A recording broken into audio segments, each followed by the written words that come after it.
Number 4, decide how much you're going to invest first before you spend money. Prioritization comes from it's literally prior, it comes first, right? It's that you take the money off the top and you say, this money has been prioritized for my learning, my education. And then whatever you have left, that you can spend. All that money, that account, you can let it stockpile up, and then you see something that you want to learn and then deploy the capital. Not, what do I have left at the end of the month, can I afford it? You've got this big pile of gold over here that every month you plow into, and then when you see the opportunity, you make the decision, you pull the trigger. Number 7, get takeout, don't cook your food.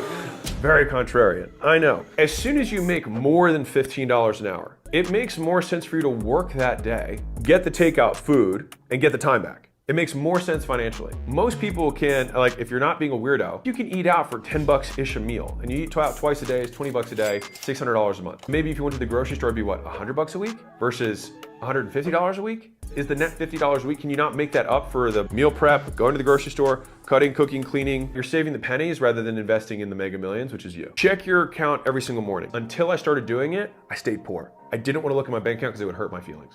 Seriously, I would look at it and I would just feel poor. But that's okay. You have to confront reality in order to change it. Man, money's pouring out of this thing left and right. Once I got a pulse on it, I knew Tuesdays is when I pay for this. Thursdays is when I pay for this. It's a habit that once you learn it, it's hard to forget. And I promise you, just like losing weight, if you get someone to measure the weight every day, get someone to measure the bank account every day, it'll improve. The reason some of the greatest investors publish books about their principles is because they know if people make the right decisions, they get the right outcomes over a long enough time horizon. If you can't buy it twice, don't buy it once. And realistically, probably 3, 4, 5, 6 times. When I got into investing, I used to think, oh, I'm gonna put like a third into this. And they were like, dude, no, your biggest allocation might be 10%. Oh, if you can't buy twice, don't buy once. If a deal feels like a grand slam, get a second opinion. Whenever I'm looking at something and something looks amazing, I automatically send it to other people. I must not be seeing something like, I need someone else's eyes on this. It's a good, easy decision-making rule for yourself for investing.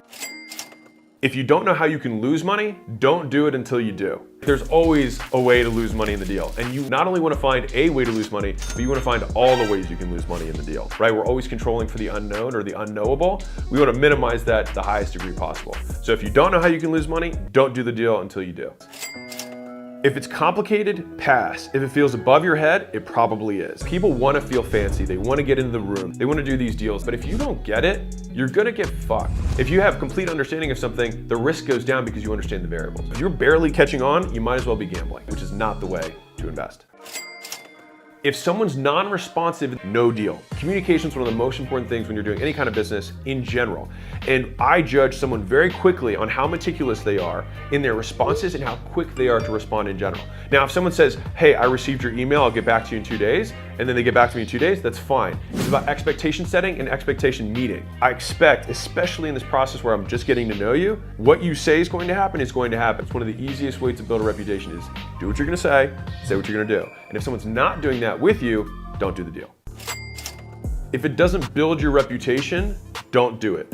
No neutral moves. Your brand, personally, your reputation is the one thing that you take with you forever. And you absolutely can lose it, and it can be irreparably damaged. I'd only do it if it builds my reputation. When we do that, we continue to reinvest in our reputation, in our personal brand, which gives us compounding returns over our entire lifespan in terms of relationships, in terms of literally financial returns, in all other aspects of life. Only invest if it builds your reputation. If it doesn't build, don't do it.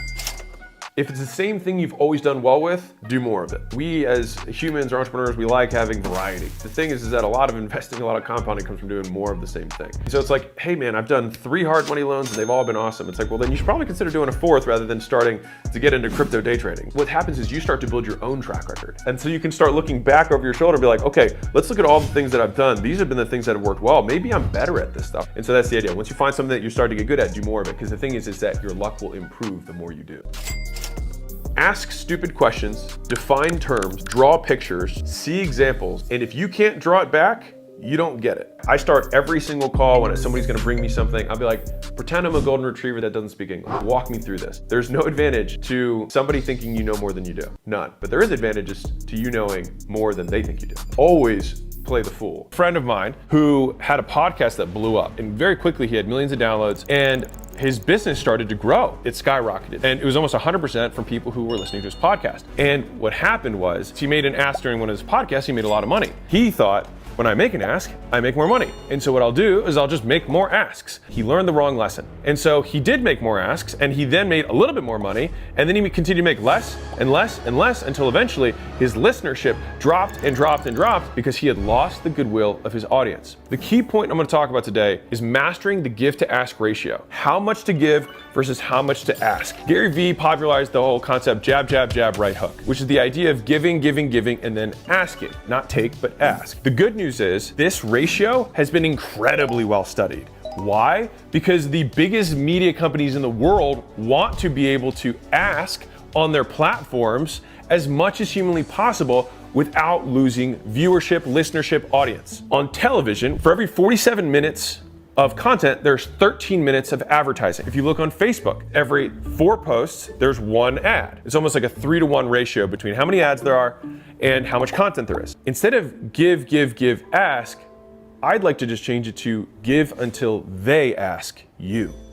And that's when you know your audience is ready for you to make an offer. And my personal preference here is actually to give in public and sell in private. Whenever you give, you deposit goodwill into the audience. If you give someone something first, they're far more likely to comply with your request later. When someone helps us, we feel indebted to them and we want to help them back, right? That's how society works. But with media, we can do that at scale. You can gain goodwill and provide value to millions of people at once, but then it all funnels back to one person. And that's why it's so powerful. And it's free. Because I am in the game of making money. My goal is to always have significantly less supply than I have demand. And I always want to keep that demand because that is the holy grail of what you want, which is far more people who want to do business with you than you have capacity to do so. The strongest driver of pricing power and profits is supply and demand. When we make content, what we're actually doing is artificially shifting the demand curve in our favor. And the other side of this is that if you are the business owner, you control supply. And so you can inflate your demand and at the same time cut your supply. And when you have that happen, price goes through the roof, and so do your profits. Kobe Bryant was famous for doing this, where he would do 2 practices a day. My name is Kobe Bryant, 17 years old. Fridays and Saturdays, I would go in my rec room with my basketball and basically dribble myself to sleep. I think that was the best thing that could have ever happened to me, because during those lonely hours in the rec room, I discovered the hunger, the motivation, and the desire to be the best possible basketball player that I could be. And he thought, if everybody else does 1 practice a day, if I do 2 a day, I will get better faster. And in the beginning, the difference is not that noticeable. But after 5 years, and then 10 years, he becomes unbeatable. Whether you're trying to get into law, or you're trying to get into accounting, or you're trying to get into sales, or you're trying to get into marketing, whatever the core activity that you do, making videos, making ads, writing sales pages, actually doing sales calls, whatever it is, if you do 2 times or 4 times the volume, you will get better, faster, and pay down your ignorance debt at a faster rate that compounds. He has compounded the number of hours in the trenches learning the thing. Respect is always earned, and the younger you are, the more you have to earn it. And you can either resent the world for not giving you respect that you do not deserve, or you can go get it. Hustle across age, gender, culture is always respected. Your ability to provide value will compound with time, especially as you start pairing skills. If you think about Jay-Z in the beginning of his career, the first thing he did was he learned how to rap. Jay-Z's embarrassing, your time master, bigger the rhyme master, bigger the last Jay-Z rhyme, so you can say I'm super line. Peace. And then he started learning how to promote, another skill, significantly more money. And then after that, he figured out how to do a record label and distribute, even more money. And then after that, he figured out how to recruit other artists and get them signed on his label, even more money. And so what happens is that he still needs these early skill sets. Even though he didn't monetize them hard there, he monetized them big later. Skills will compound. If you have 1 + 1 + 1, it doesn't equal 3 when it comes to skills. If you are good at math, cool. If you learn bookkeeping, a little bit more. If you learn how to become an accountant, even more. If you start understanding taxes and insurance, all of a sudden you're a CFO. Now, if you start understanding M&A and mergers, entity structures, all of a sudden you're not only a CFO, you're a rainmaker. You're somebody who can bring in deals, execute deals, etc. The earning potential difference between somebody who's an accountant and a rainmaker is tens of millions of dollars per year. So one of my heroes, Warren Buffett, he finished top of his class at Columbia Business School. Somebody who finished his top of their class at Columbia can get a job paying very well in most places. But guess what he did? He asked Ben Graham to let him work at his investment firm for free. Ben Graham was one of the goats of investing at the time when Warren Buffett was just a kid coming out of college. The chance to study under him. It shaped my professional life. And guess what Ben Graham said to him when he asked him to work for him? He said, "You're overpriced." Ben Graham knew, just as Warren Buffett knew, that even though he was working for free, it was going to cost Ben Graham more to deliver all of the skills and all of the things that he would need to be successful than the monetary compensation. But because Warren Buffett is smart, he realized that he was in a season of learning and not earning yet. He was willing to invest, as one of the greatest investors of all time, in the thing that was most important and valuable to him at the time, himself. And he did it for free. Arrogant to believe that you were going to outcompete other people who are fully focused on one thing when you were split on 5. Ben Francis started Gymshark when he was 17, and now he's 28 or 29. He's got $1 billion thing. Could he have tasted more stuff? Sure, he tasted from like 14 to 17, right? But then when he started that, he's been doing it for 10 or 11 years now. And now he's $1 billion thing. The work needs doing, and you just need to decide when you want to start the compounding clock in your favor, which means how long can I commit to this thing? And so I would say, once you've had a little bit of your entrepreneurial licks as fast as you can to learn those lessons, you have to think, what need to believe is there that I do not think will change over an extended time horizon? And then serve that. Every day, all you do is you look at how to do better and how to do more of it. And it's gonna kill you inside because you like doing new shit. And that's what was positively reinforced your entire life as an entrepreneur in the beginning. And then you have to unlearn that lesson because that's what it takes to get big, is you do the same thing and you just do it that much better than everyone else. And that takes time. Fame has pros and cons. There are cons, but I believe that there are more pros